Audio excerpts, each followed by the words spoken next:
আমি যতদিন এই মসজিদে থাকবো, যদি বেনামাজি হয়ে মারা যান, এক ওয়াক্ত যদি আপনাকে আমি মসজিদে না দেখতে পাই, আমি ইব্রাহিম খলিল বলছি আপনার এরকম জানাজাতে আমি প্রত্যেকটা মসজিদের মেম্বারে যদি এরকম হুজুর থাকতো, তাহলে এলাকায় একটাও বেনামাজি খুঁজে পাওয়া যেত না। কারণ সে যখন মারা যাবে, হুজুর বলতেছে তার জানাজায় সে অংশ গ্রহণ করবে না।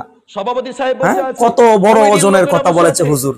চলুন সামনের দিকে শুনি হুজুর আরো কি বলেন। সে ব্যক্তি নামাজ পড়তে আসে না, নামাজ যে আল্লাহ বলেছে সালাত আদায় করো, তুমি কেন তুমি সালাত আদায় করলে না? হুজুর বলতেছেন, আমি ইব্রাহিম খলিল বলতেছি, আপনার জানাজাতে আমি দাঁড়াবো না। তোমাকে যে আল্লাহ বলছে সালাত আদায় করতে আসো, এটা আমি বলছি না, এটা রাসূল বলছে না, এটা আল্লাহ বলছে তুমি সালাত আদায় করতে আসো, কেন করলা না? তুমি তোমাকে বাধা দিয়েছে কিসে? তোমার বাবা সালাত আদায় করতে আসতে পারে, তুমি পারো না? তোমার প্রতিবেশী। সম্মানিত দেশবাসী,